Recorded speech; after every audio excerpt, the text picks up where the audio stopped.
Et bonjour Église et bienvenue à toi qui peut-être vient de se joindre à nous pour ce service en ligne. Et aujourd'hui, c'est une joie pour moi de pouvoir nous apporter le message, pour nous apporter la parole de Dieu. Et je voulais commencer en nous lisant un passage dans Luc chapitre 1, versets 1 à 7.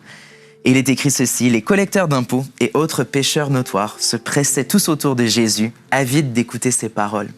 Les pharisiens et les spécialistes de la loi s'en indignaient et disaient « Cet individu fréquente des pécheurs notoires et s'attable avec eux. » Alors Jésus leur répondit par cette parabole: « Si l'un de vous possède 100 brebis et que l'une d'elles vienne à se perdre, n'abandonnerait-il pas les 99 autres au pâturage pour aller à la recherche de celle qui est perdue jusqu'à ce qu'il l'ait trouvée? Et quand il l'a retrouvée, avec quelle joie il la charge sur ses épaules pour la ramener. Aussitôt rentré chez lui, il appelle ses amis et ses voisins et leur dit « Réjouissez-vous avec moi, car j'ai retrouvé ma brebis qui était perdue. » Je vous assure qu'il en est de même au ciel. Il y aura plus de joie pour un seul pécheur qui change profondément que pour 99 justes qui n'ont pas besoin de changer. Et donc Seigneur, merci. Merci pour le privilège qu'on a d'être ici ce matin. Le privilège qu'on a de pouvoir se plonger dans ta parole. Le privilège qu'on a de pouvoir écouter ta voix, Seigneur. Et je suis parfaitement conscient qu'on est ici et que certains ont une immense joie de pouvoir écouter ta parole. D'autres attendent peut-être avec impatience la fin de ce service. Mais peu importe où tu nous retrouves, Seigneur, je veux croire que tu as une parole en saison pour nous. Je veux croire que ce message, Seigneur, va nous inspirer, va nous édifier alors que nous œuvrons pour être ces chrétiens que tu nous appelles à être dans le monde qui nous entoure. Donc, Seigneur, viens parler à nos cœurs. Utilise ces mots, Seigneur. Utilise ce temps que nous avons ensemble pour parler à chaque cœur. Et vraiment, on te remercie par avance pour ce que tu vas faire dans ce service en ligne aujourd'hui, dans le nom de Jésus. Amen. Amen. Et voilà, donc il y a quelques semaines, j'écoutais un message, c'est une prédication d'une église que j'apprécie beaucoup aux États-Unis. Donc autant vous le dire tout de suite, ce message en est largement inspiré, j'ai envie de dire à plus de 70%. Mais je trouvais que c'était un message qui était non seulement pertinent pour l'église en général, mais pertinent pour notre église, dans la saison dans laquelle on est, dans cette époque dans laquelle on vit. Et aujourd'hui, pour faire court, autant vous le dire tout de suite, mon sujet ce matin, j'avais à cœur de nous parler sur le sujet de l'évangélisation. Donc je vois déjà votre regard perplexe derrière l'écran. L'évangélisation, vous dites, oula, de quoi il va nous parler celui-là? Je vois le cri intérieur des plus introvertis qui disent, ah non, qu'est-ce qu'il va nous demander de faire? Donc je vous rassure, décrochez pas tout de suite, ce message, il est pour vous, je vous le promets. Donc l'évangélisation, c'est quoi? Donc déjà, c'est quoi? Donc je pense que ça commence par comprendre ce qu'est l'évangile, ce qui est un peu, je pense, la base pour nous en tant que chrétiens, cette compréhension de ce qu'est l'évangile. Et je pense que si je devais poser la question à différentes personnes sur ce qu'est l'évangile, je pense qu'on pourrait avoir toutes sortes de réponses qui diraient peut-être plus ou moins la même chose, mais on pourrait avoir différentes réponses. Donc, à la fin de ce service, par exemple, on va faire quelque chose qu'on fait chaque semaine dans la vie de notre Église. C'est qu'on va, peut-être que vous êtes là pour la première fois, et une chose qui nous tient toujours à cœur, c'est de pouvoir donner une opportunité à ceux qui ne connaissent pas Jésus, ou peut-être ceux qui étaient peut-être en relation avec lui à un moment donné, mais qui ne le sont plus, de prendre ce pas, de pouvoir entrer en relation avec Dieu. Et on fait souvent ça par le biais d'une prière qu'on vous invite à répéter avec nous. Et en quelque sorte, voilà, pour nous, c'est un peu cette concrétisation du message de l'Évangile. Mais l'Évangile ne se résume pas à une simple prière qu'on fait à la fin d'un service. C'est pas une simple prière d'accepter Jésus dans sa vie.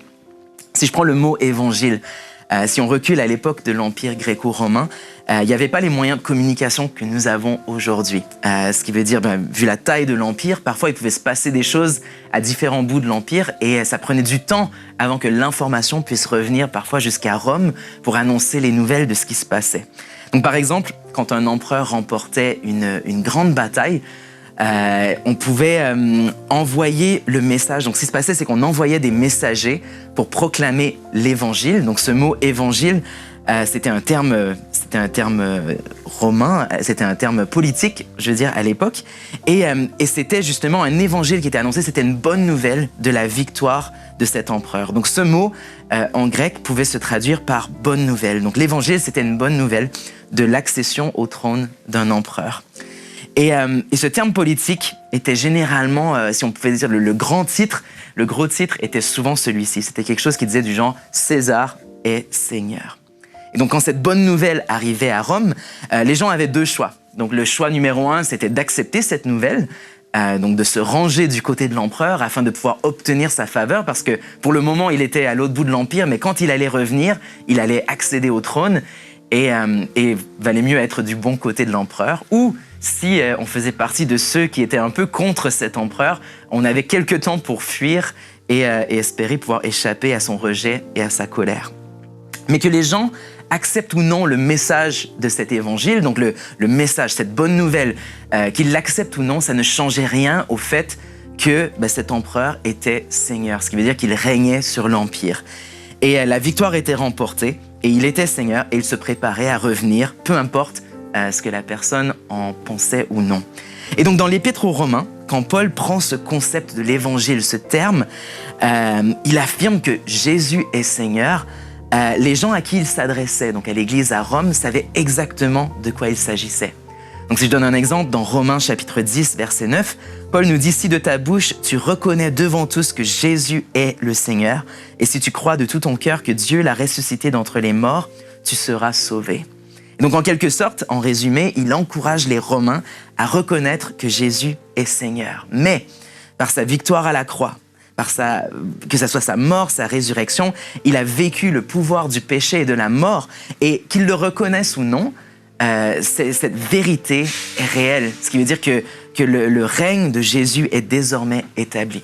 Donc bien sûr, je dois le mentionner, le règne de Jésus n'a rien à voir avec celui des empereurs de l'époque. Si on lit d'ailleurs le Nouveau Testament, les Juifs s'attendaient justement à ce genre d'empereur. Ils s'attendaient à un Messie qui allait les secourir de l'emprise de l'Empire romain sur eux. Ils s'attendaient à un leader militaire. Et pourtant, on le sait quand on lit le Nouveau Testament, que Jésus, il est venu tel un agneau. Il est venu tel un roi serviteur. Donc, le fait qu'il règne, c'est pas juste une vérité à accepter intellectuellement, mais c'est un fait historique qui change profondément l'entièreté de nos vies et de notre existence. Donc, pour revenir au sujet d'aujourd'hui, quand on parle d'évangélisation, de quoi s'agit-il? Et en gros, je pourrais probablement résumer ce terme en vous disant que c'est le fait de prêcher l'évangile, donc d'annoncer cette bonne nouvelle, ce qu'on fait souvent quand on partage notre foi ou quand on pointe d'autres personnes vers Christ. Mais je suis très très conscient que quand on parle d'évangélisation, selon notre arrière-plan dans la foi, c'est un terme qui peut évoquer toutes sortes de choses. Je sais que pour certains, ça se résume peut-être à des samedis passés à distribuer des flyers dans la rue. Il y en a qui ont déjà fait ça quand vous étiez plus jeune. Ouais, je vois les gens derrière la caméra qui acquiescent. Pour d'autres, c'est peut-être des gens qui ont fait du porte-à-porte, qui sont allés demander à des gens pour leur parler « Est-ce que tu connais Jésus ?» Je sais que moi, quand j'étais plus jeune, c'est quelque chose qu'avec notre église, on a déjà fait. Mais moi aussi, peut-être pour vous donner un petit moment de vulnérabilité, mais quand j'étais plus jeune, ma grande spéciale, c'était dans mes travaux à l'école, dans tous mes oraux, dans mes dissertations. C'était toujours de caler quelque chose sur ma foi. C'était réellement, genre, pour moi, chaque nouvelle dissertation à l'école, c'était une opportunité d'évangélisation. Je me souviens que mes profs appréciaient très peu cette technique d'ailleurs. J'avais même aussi, l'autre chose, c'était j'avais un t-shirt, je me rappelle, et c'était, il était en anglais, mais si je le traduis, il y avait cette phrase qui disait « Les vrais amis ne laissent pas leurs amis aller en enfer ». Et je me souviens que c'était, pour moi, c'était genre, je portais ce t-shirt en mode, je voulais que les gens me posent des questions. Et autant vous dire tout de suite que très très peu de gens m'ont posé des questions et que ma technique d'évangélisation avec mon t-shirt ne s'est pas prouvée très efficace.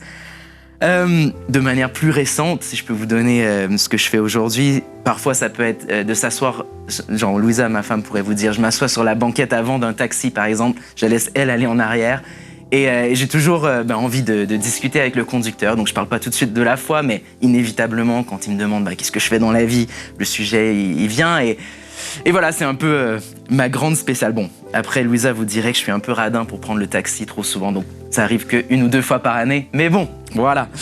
C'est généralement ce qui se passe quand je prends la voiture. Donc, anyway, tout ça pour dire que selon notre arrière-plan ou notre type de personnalité, je pense qu'il y a une fraction de gens, peut-être que c'est toi, pour qui l'évangélisation, c'est quelque chose qui te vient naturellement. Parler aux gens de Jésus, parler aux gens de ta foi, il y a aucun problème. Mais je pense que si on est honnête, la majorité des gens, c'est quelque chose qui ne nous vient pas naturellement. Et peut-être encore moins, donc déjà d'en parler à nos proches, mais peut-être encore moins d'en parler avec quelqu'un qu'on ne connaît pas. Et pourtant, si vous êtes chrétien là aujourd'hui, je suis quasi certain que si je vous demandais Devrait-on partager notre foi avec ceux qui nous entourent? Je pense que la majorité d'entre nous dirait oui, absolument. Et donc ma question pour nous ce matin, si on sait que c'est la chose qu'on devrait faire, ça serait de se dire qu'est-ce qui nous empêche de le faire? Et je vous parlais au début du message d'une prédication que j'écoutais il y a quelques temps et le pasteur, il disait ceci quand il s'agit de l'évangélisation. Il dit que nous avons souvent soit normalisé notre foi ou nous l'avons privatisée. Normalisé dans le sens où nous avons parfaitement et subtilement adhéré à l'idée de faire paraître Jésus comme étant normal. Du genre, on peut vivre une vie, mais tout à fait normale, suivre Jésus et presque personne ne pourrait le remarquer. Et si je suis complètement transparent encore avec vous, je dois avouer que j'avais toujours ce petit sentiment de fierté quand quelqu'un apprenait que j'étais pasteur, par exemple, et me disait « mais t'as pas l'air d'un pasteur, t'as l'air si normal ». Et comme si normal, c'était comme une vertu de ma foi, que c'était quelque chose dont j'étais fier, mais la réalité, c'est que je ne suis pas normal. Je ne suis pas normal. Et Église, nous ne sommes pas normaux. Nous ne sommes pas appelés à vivre des vies normales. Je dis ça parce que, dans un sens, je comprends l'idée de normaliser notre foi. Parce que si on est honnête, il y a beaucoup de choses étranges qui se font dans le nom de Jésus. Que ce soit des reportages qu'on peut voir circuler sur certaines églises, ou peut-être c'est les hérésies qu'on va voir qui sont prêchées par des téléévangélistes qui semblent faire du placement de produits pour Jésus plutôt que d'enseigner un vrai message transformationnel qu'est l'Évangile. Ou peut-être que c'est la dame qu'on voit à la sortie du métro qui est là avec son mégaphone et qui dit « repentez-vous ». Et je sais pas vous, mais tout en moi, dans ces moments-là, quand je vois ces choses à la télé ou quand je vois cette dame dans le métro, tout en moi a envie de me distancer de ça. Tout en moi n'a pas envie d'être associé à ça. Mais que ce soit ma crainte du regard des autres, ou peut-être juste ce désir de vouloir paraître normal aux yeux des gens qui m'entourent, je crois pas que Dieu me regarde du haut du ciel en train de me dire « bravo Jonathan, tu gères ». Genre, tu me camoufles parfaitement, les gens me remarquent à peine, bravo, tu vois. C'est pas ça. Parce que vous savez quoi? Qui n'avait pas la pression de paraître normal quand on lit la Bible? C'est Jésus. Littéralement, c'est Jésus. Je donne un exemple. On a célébré la Sainte Seine ce matin. Et nous, on sait que c'est un symbole. On sait, donc on est après la mort et la résurrection de Jésus. On regarde ce moment où il enseignait aux gens au sujet de la Sainte Seine. On comprend que c'est un symbole, que le pain, le vin, représentent son corps, son sang. Mais dans Jean chapitre 6, quand Jésus parlait aux Juifs, il leur disait ceci, il disait vous devez manger ma chair et boire mon sang. Nous, on sait que c'est au sens figuré, mais même quand les Juifs se posaient la question entre eux, les spécialistes de la loi, les pharisiens, ils se posaient la question, mais jamais une seule fois Jésus prend le temps de l'expliquer clairement. Jean chapitre 6, 52, ça dit là-dessus, les Juifs se disputaient entre eux et se disaient, mais comment cet homme peut-il nous donner sa chair à manger ? Et Jésus reprit. Et c'est là où il me fait rire. Il dit oui, je vous le déclare, c'est la vérité. Si vous ne mangez pas la chair du Fils de l'homme, si vous ne buvez pas son sang, vous n'avez pas la vie en vous. Jésus était étrange. Il était étrange et il y a tellement d'exemples dans la Bible. Il a craché dans de la boue pour guérir un aveugle. Il a laissé une prostituée laver ses pieds devant tous ses disciples. Il s'est invité à déjeuner chez un collecteur d'impôts. Il faisait toutes sortes de choses qui n'étaient pas normales pour un juif et encore moins pour un maître religieux. Et donc, entendez-moi bien ce matin, je ne suis pas en train de dire que nous allons terminer ce service, je ne suis pas en train de vous encourager à fermer le feed YouTube et de tout de suite aller courir et faire des choses bizarres dans le nom de Jésus. C'est pas ça que je suis en train de dire, parce que toutes ces histoires avaient un contexte. Et surtout, le but principal de Jésus n'était pas de choquer ou de faire des choses étranges, mais était toujours de démontrer un amour extravagant que le monde ne connaissait pas encore. Et donc, je me demande aujourd'hui, ma question que je nous pose à nous, c'est dans notre désir de paraître normal. Je me demande si nous avons élevé la normalité au-dessus d'un amour sincère qui devrait nous pousser à partager cette bonne nouvelle, à partager l'Évangile avec ceux qui nous entourent. Et donc, c'est de ça que je parle quand je parle de normaliser l'Évangile. Ou sinon, pour d'autres d'entre nous, nous avons privatisé notre foi. Privatisé notre foi, donc, dans une culture où on prône la laïcité, où peut-être le prosélytisme est peut-être mal vu par certains, nous avons souvent relégué la foi à la sphère privée. Tu as tes croyances, j'ai les miennes, je vis ma vie, tu vis la tienne. Et alors qu'il y avait peut-être une époque auparavant où les individus devaient se conformer à une certaine norme culturelle, aujourd'hui c'est l'inverse. C'est l'individu qui est roi et c'est la culture qui doit se conformer à l'individu. Et donc, dans ce contexte dans lequel nous vivons, la seule chose qui semble universellement mal vue est celle d'essayer de convaincre quelqu'un de croire quelque chose ou d'agir d'une certaine façon. Et donc, ça rend la chose un peu compliquée quand on voit que la priorité de Jésus, et donc la nôtre, devrait être celle de partager le message d'Évangile avec ceux qui nous entourent. Et donc, du coup, si on sait que l'Évangile, que prêcher l'Évangile était la priorité de Jésus, comment on s'y prend? Et quelle est l'implication pour nous en tant que chrétiens? Donc, je pense qu'on doit commencer par comprendre que l'œuvre de Dieu ne dépend pas de nous. Je sais, c'est basique, l'œuvre de Dieu ne dépend pas de nous. Au début du message, j'ai lu la parabole de la brebis perdue.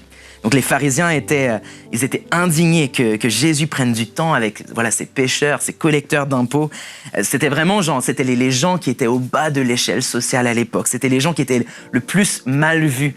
Et il donne cet exemple d'un berger qui laisse les 99 brebis en bonne santé pour aller à la recherche de celle qui est perdue. Et dans le contexte de partager la bonne nouvelle, je me demande combien d'entre nous lisons cette parabole en s'appropriant le rôle principal dans l'histoire, en pensant que nous sommes comme ce berger qui doit aller à la recherche de la brebis perdue. Car en réalité, je ne suis pas certain que c'est ce que Jésus est en train d'enseigner.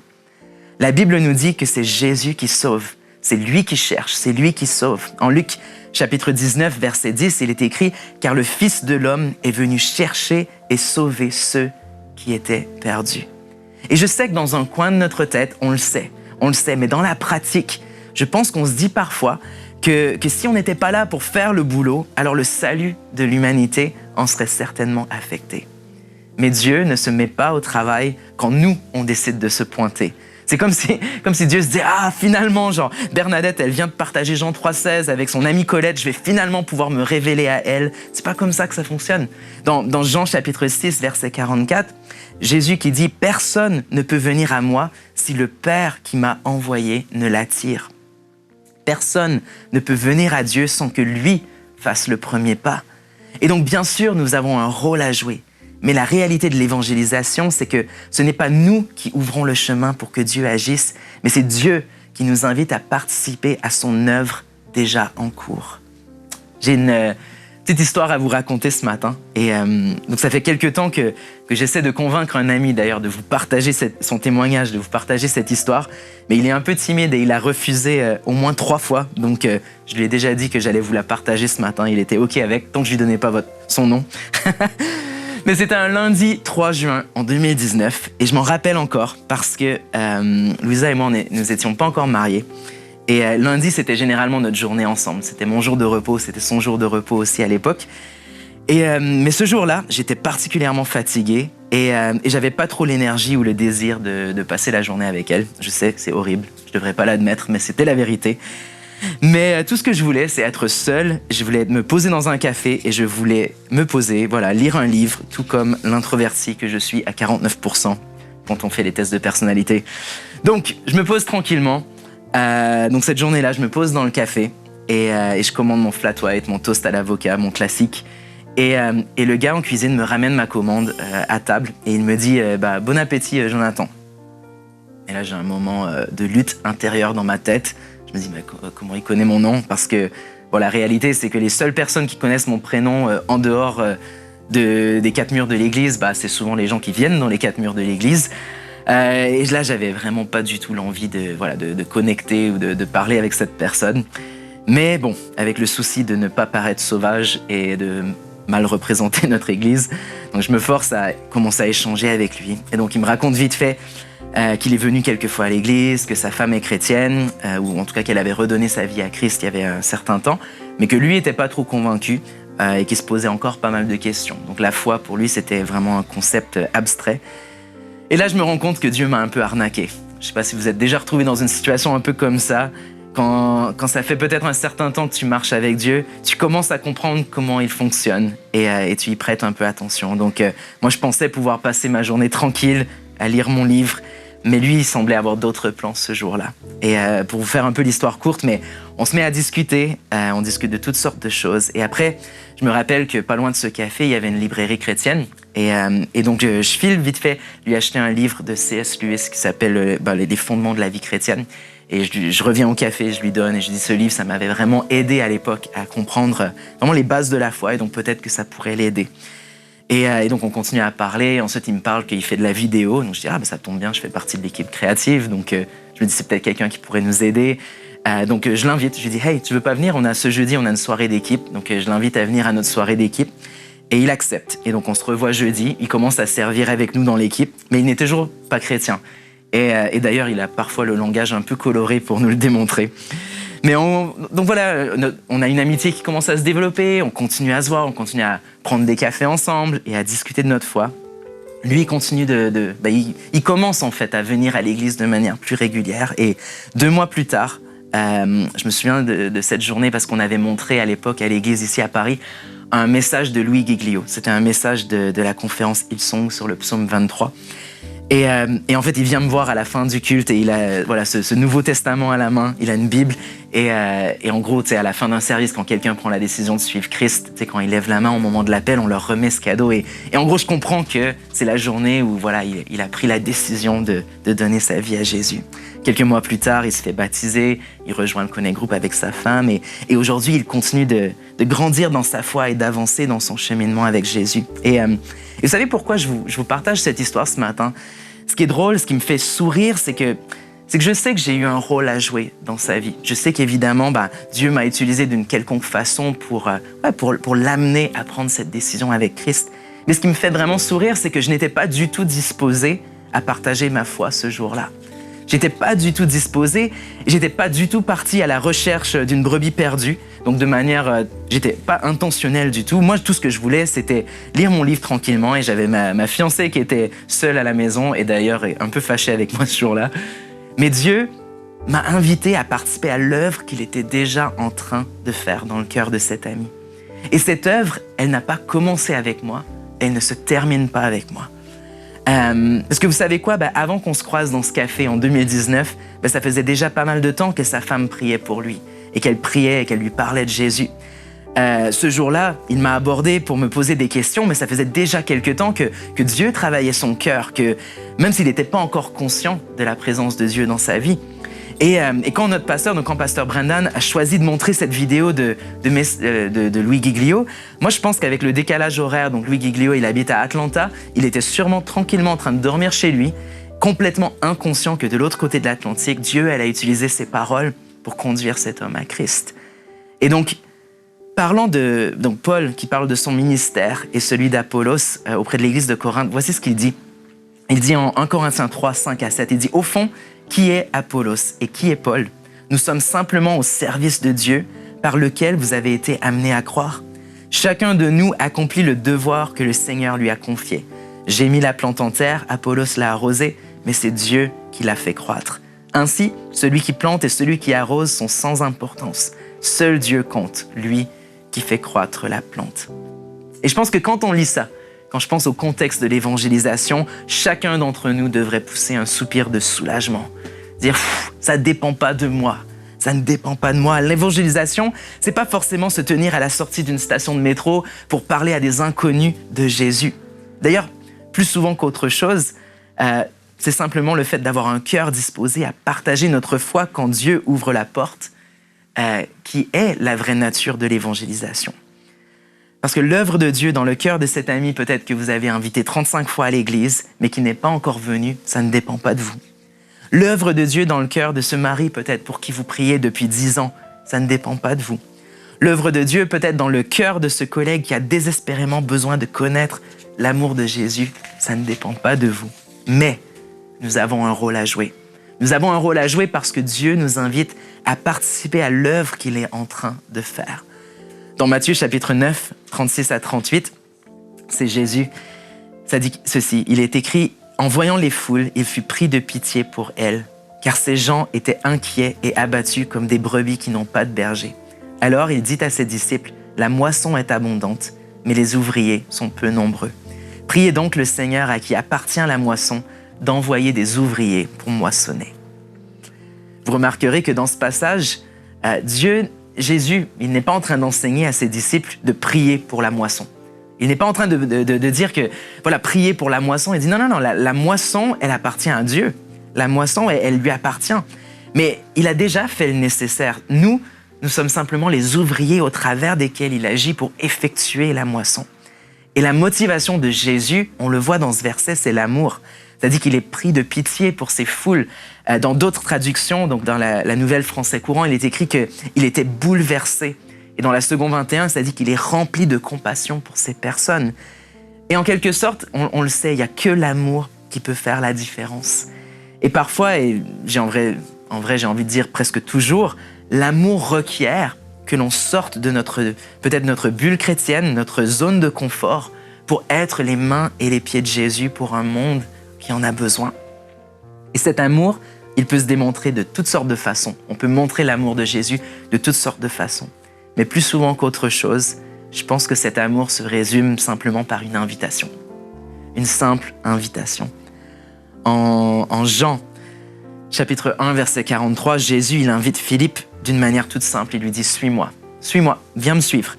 Et un peu plus tard, verset 45-46, ensuite, il est écrit « Philippe rencontre Nathanaël et lui dit « Nous avons trouvé celui dont Moïse a parlé dans le livre de la loi et dont les prophètes ont aussi parlé. C'est Jésus, le fils de Joseph de Nazareth. » Et Nathanaël lui répond « Peut-il venir quelque chose de bon de Nazareth ?» Et à ça, Philippe répond « Viens et tu verras. » Viens et tu verras. Tout simplement, cette invitation. Jésus invite Philippe à le suivre et Philippe, à son tour, invite Nathanaël à venir à la rencontre de Jésus. Seul l'amour peut prendre le risque d'inviter ses voisins, de pallier peut-être à partager un repas à la maison. Seul l'amour prend le temps d'écouter ses collègues parler peut-être des difficultés qu'ils vivent à la maison. Seul l'amour prend le temps de téléphoner cet ami qu'on a peut-être perdu de vue depuis quelque temps. Et seul l'amour requiert qu'on prenne le temps de parler avec peut-être ce voisin pénible qui fait que se plaindre tout le temps de ô combien la vie est difficile. Seul l'amour peut nous aider à persévérer dans la foi quand nous voyons ses amis et ses proches qui ont tant besoin de Jésus refuser l'invitation une énième fois. Et seul l'amour est prêt à prendre le risque d'être vu comme anormal pour démontrer aux autres l'amour de Christ. Car après tout, si l'Évangile, c'est une bonne nouvelle qui est suffisamment bonne pour nous, peut-être j'aurais envie de soumettre l'idée que l'Évangile est aussi une bonne nouvelle suffisamment bonne pour être partagée avec les autres. Donc ma question pour nous ce matin, si je peux résumer mon message d'une simple façon, ça serait ceci. C'est quand la dernière fois que tu as peut-être invité quelqu'un à se tenir dans ce lieu, peut-être à regarder un service en ligne avec toi, ou à peut-être se joindre au Connect Group en ligne avec toi. C'était quand ça remonte à quand? Peut-être un ami qui n'était pas familier avec les choses de Dieu et peut-être que vous avez déjà vécu ça, ou vous invitez un ami à l'église, ou vous invitez un ami à écouter un message comme ça avec vous et vous vous dites « Ah, pourquoi la dame, elle chante si fort à côté? Pourquoi elle lève ses mains comme ça? » ou pourquoi est-ce que le pasteur, il dit les choses comme ça aujourd'hui? Peut-être que c'est toi aujourd'hui, peut-être que tu es là nerveux sur ton canapé avec l'ami à côté et tu dis « Mais pourquoi Jonathan, il parle de ça aujourd'hui? » Vous êtes en mode « Ah !» Et donc, vous savez quoi? C'est Dieu qui fait l'œuvre. C'est Dieu qui fait l'œuvre et nous, on doit simplement saisir la puissance de l'invitation. Est-ce que par amour, est-ce que nous sommes un peuple qui saisit la puissance de l'invitation? Parce que je suis convaincu que des vies transformées se tiennent de l'autre côté de notre obéissance, de l'autre côté de notre disposition à simplement inviter cette personne à peut-être venir manger avec vous, peut-être visiter votre Connect Group ou à venir vous rejoindre un dimanche matin et poursuivre un service ensemble. Donc c'est mon défi pour nous ce matin en tant qu'Église d'être un peuple connu pour l'invitation, un peuple connu pour un amour qui sait sortir de sa zone de confort et qui sait annoncer cette bonne nouvelle qu'est l'Évangile au monde qui nous entoure. Amen? Amen. Donc, ce que je voulais faire, je vous ai dit au début du service que j'allais le faire, c'était vous présenter l'opportunité. Peut-être que vous êtes là pour la première fois. Peut-être que vous suivez ce service et voilà, moi je parle d'évangélisation, donc en quelque sorte je m'adresse à des gens qui sont peut-être chrétiens depuis un certain temps et qui comprennent le message de l'évangile, mais peut-être que toi tu es là pour la première fois. Peut-être que c'est un ami d'ailleurs qui t'a partagé le lien du service et tu es là pour la première fois et il y a quelque chose dans ce message qui t'a interpellé. Peut-être que c'est la première fois que tu entends parler de Jésus de cette façon-là. Peut-être que c'est la première fois que que tu suis un service comme celui-ci et que tu vois peut-être cette relation avec Jésus que nous semblons avoir, que ce soit moi, que ce soit peut-être les chanteurs, les musiciens au début du service, ou peut-être Pasteur Camille alors qu'elle faisait les annonces ou qu'elle partageait la Sainte Seine tout à l'heure. Et je me demande si ce matin, tu aurais envie de peut-être prendre un premier pas vers Jésus. Comme je l'ai dit, l'évangile, c'est pas juste une simple prière. Maintenant, je vais nous conduire dans une simple prière, mais c'est pas juste ça. Mais c'est juste un premier pas. C'est peut-être un premier moment de dire, Jésus, j'ai envie de te connaître davantage. Et ce qu'on fait en tant qu'Église, c'est qu'on a toutes sortes de choses qu'on aime mettre en place pour t'accompagner, pour accompagner les gens qui veulent aller plus loin dans la foi. Mais si c'est toi ce matin, si tu voudrais peut-être prendre un premier pas vers Jésus, la Bible nous dit que tous sont péchés, sont privés de la gloire de Dieu, mais que le don gratuit de Dieu, c'est la vie en Jésus.